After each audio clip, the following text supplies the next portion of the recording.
A lot of people had Dinosaur King, Diego, Teen Titans, etc to watch as kids, but almost all of us dinosaur enthusiasts have at least watched one episode of Primeval, or have seen a music video about it.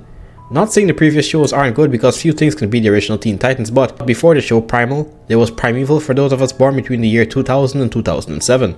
At some points the show can be the hardest thing ever. Giant Gorgonopses that are bigger than an Allosaurus and straight up dragons that battle knights. Well, something like that.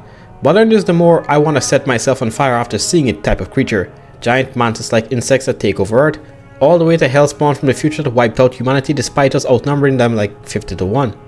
If you somehow don't know what the show is about, it's about a company called the Ark, who is responsible for locating and closing anomalies that enter our world, and many things come out of these, from both the past and the future. There is Primeval New World, but after Nick Cutter died, the show honestly wasn't the same for me. With that said, the new iteration still does have some cool creatures. One of them is actually in today's video, which is going to be me ranking the top 3 most terrifying creatures in the entire series. And this is almost an impossible task because of just how many strange and eerie things there are in the show. I think it's more than 100. One of them actually made my mom take my tablet away as a kid because I would beg to sleep with my parents after watching anything to do with it. And just before we start the list, consider hitting that subscribe button and join the Discord in the description for anything prehistoric. Hell, you could even make suggestions. This video is actually from a suggestion and has been long overdue. So with the outro out of the way, let's get on with the video. Starting off, we have Beetles. There are 2 different species from different episodes, but they both are very similar. The first species is the future beetle. This is a species of arthropod that comes from the future in swarms and is controlled by a queen. Something like ants and bees, but even more ridiculous. The first time we see them was when one came through a portal. It was a tiny scout, which is about the size of a big beetle you see today. A guard was there watching over the anomaly and decided to just throw it back. But Matt and the others were watching. Matt in particular was flustered and concerned, saying the guard shouldn't have done that. This makes sense because Matt is from a future timeline where the Earth is a desolate wasteland now ruled by future predators and other giant insects after humanity's greed decimated the planet and forced most humans to live underground in bunkers. Matt was an agent sent back to the current timeline to try to prevent the future from turning out like that. So more than likely he knows about these beetles and what they do. Turns out his concern was warranted because the moment the guard threw that scout back, an entire swarm of these things came and started eating the guy alive. You know that scene from the OG Mummy where all of those bugs would reduce a person to a skeleton in a few seconds? Well, yeah, it's that. These guys eat him from the inside out. They crawl into his mouth and begin eating his insides, and others were tearing at his flesh from the outside. That has got to be the most brutal way to go on this list, despite it not being quite the most terrifying animal. You know the feeling you get as though something's crawling under your skin? Or replace that itchiness with raw pain and suffering. As for the queen, it's the size of a dog, but I think I could take her on 1v1. It's just a damn worker swarm. These things individually are virtually harmless, but as a swarm they could chew through anything. That's exactly what they did in order to save the queen, so she could escape as the pesticides were being sprayed, but then she was shot, which caused the little monsters to spread out and led to Connor releasing a gamma ray into the building to air him out. The next beetle is a fictional beetle species from the Jurassic period. They are kinda the same swarm-wise, although the ones from the Jurassic don't hold a candle to the ones in the future. However, this changes with the queen. The queen of the Jurassic beetle is more than 7 feet long and has a body that can withstand trunk darts. The size itself isn't what makes her on the list though. Even though a beetle the size of a black bear would cause most to have a seizure on sight, it's the way it spreads its spawn. The Jurassic beetle queen will get a host that's still alive and deposit eggs down the victim's throat, where the young will then hatch and eat their way out of the body.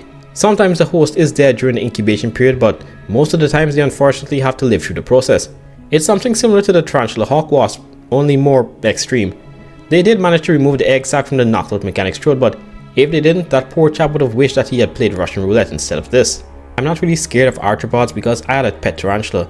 The only invertebrates that scare me are cockroaches and hornets, but as someone who constantly gets those tingly feelings as though something's crawling under their skin from lack of sleep, the thought of hundreds or even thousands of these Goliath beetle-sized arthropods burrowing into your skin and eating you alive is enough to keep you up, and the queen of the Jurassic beetle's method of continuing her species is a fate worse than death.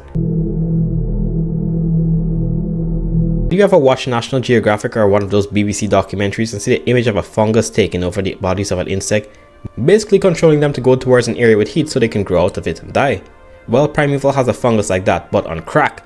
This one actually does pretty well when it comes to infecting humans.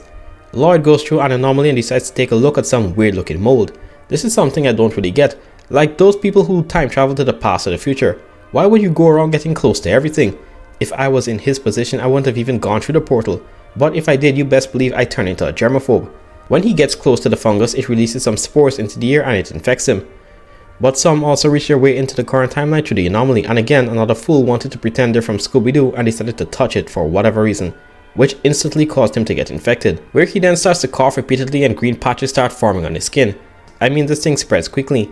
In the lab, it spread through an entire laboratory in a relatively short period of time. It loves warm areas. And yes, I know the fungus itself technically isn't a creature. It's the thing it turns into that classifies it as one. In the end, the host will turn into a mindless mutated monster who's a shell of their former self, and their only goal is to spread the fungus to as many other hosts as possible. Except there is one way to reverse the infection in the early to middle stages. Just be in an environment where the temperature is below freezing. For those of you who are letting out a sigh of relief, it doesn't apply to you, because unless you live in the Arctic or somewhere that's very cold at the time of this recording, you're done. The fungus as an infectious zombie can spread with a single touch. All the monster has to do is lay one finger on you and it's over unless you're in a freezer or the Arctic. The transformation is one of the most cruel things I think I've seen in this series. As you're in pain from the infection spreading, you also lose your humanity as your flesh and bones start to contort into a form your mortal mind couldn't possibly comprehend. I don't know if the host is still somewhat alive or if it's just the fungus that's taken over the body, controlling it like a puppet, but for the sake of those who got infected, I'll say that they're dead and the fungus is just steering their body. Because the thought of a human having at least some sentience left inside their brain during this process is messed up. But as scary as this cheese touch mushroom monster is, it doesn't hold a candle to the final animal on the list. This wasn't even close. I don't care what any of you say. As a matter of fact, like 90% of you who have watched this series must agree that without a shadow of a doubt, the future predator is the most terrifying creature in this series, period. This was the animal that caused 9 to 10-year-old me to lose my tablet. The thought of one of these things climbing up the house and entering your window sent a little extra stuff mind racing. The future predator was the first animal from the future introduced into the series, I think. I can't remember what episode the future shark was. But these are bats that have evolved into these hellspawn. They are basically blind but use echolocation to locate their prey.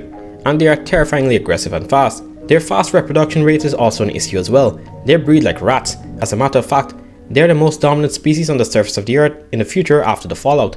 They roam the desolate land picking off any survivors on the surface. After the fallout itself, these guys were the next biggest thing contributing to our extinction in the future. Can bullets kill them? Well, yeah, if hit directly in vital spots, but good luck trying to hit it if it isn't still or you're a professional marksman. The way these things can dash around would make you pass out from dizziness before you could even pull the trigger. The only thing they seem to be bothered by is loud noises. That's exactly how Nick killed one. He stole the babies and led it into a greenhouse, where he then shot the glass ceiling, and all of the noise and reflectiveness of the glass around the creature disoriented it long enough for Nick to shoot and kill it. But let's be real, how often are you gonna walk across a greenhouse? And don't even think about fighting it. This thing was going toe to toe with the most powerful carnivore of the earliest season, the Gorgonopsid. It took on this behemoth in order to protect its young, and it did a good amount of damage to it. However, it wasn't focused enough, and the Gorgonopsid used its massive weight advantage against the predator and crushed it. James Lester's perspective of these creatures would show you what a nightmare would be in real life. Even though it's being mind controlled, it's able to stalk in complete silence. And I don't know if it was the mind control, but this thing was pushing faster than ever. When the light was flashing on and off, it disappeared and reappeared with each flash. However, Lester was one of the main cast, so he couldn't die, obviously. So when the future predator was jumping at him, they basically tamed at this point Columbia mammoth impaled it with its tusk. But hey, I don't think you have a pet mammoth or a Gorgonopsid. So what are you gonna do if this thing wants to kill you? Chances are that you will be on the floor without even seeing it. And even if you do see it, there are still very few things that can save you. It climbs walls, slips through windows, and is able to outrun a car. I'm not too sure about its swimming capabilities though, but that's another very unlikely case. Chances are that you'll be in a suburban area, which is what these guys are able to thrive in. You know what, even though it's not confirmed, I think the dead angels from the Quiet Place were based off of the design of these guys. They both are basically blind, have very sharp hearing, and have oversized front limbs that allow them to travel over any terrain. I'd go so far as to say that the D-Rex kinda look similar as well. They have a good amount of intelligence too. In some shots, these things will be mere inches away from the target but still hold back just to psych them out and then kill them later. I don't know if it was just for the plot or if they actually are malicious. But regardless, while they aren't the strongest creatures in the series by a long shot, they would be the last thing I'd want chasing me in the entire show. Like, give me anything else but them. What do you guys think though? Is there anything that's more disturbing than the future predator? Even though I'm sure there isn't. If you do have something though, put it in the comments, and also drop your own personal top 3 if you don't agree with this one. As some of you know, I was sick for the past 2 days, but I'm almost back up to speed. Oh, and here's a verse this weekend for you guys for an extra boost. But that's just about it folks, enjoy your weekend. And if you've noticed, basically all of these animals other than that one beetle species is from the future. So if we've learned anything, it's to let the past keep its secrets, and never go looking for what hasn't happened yet.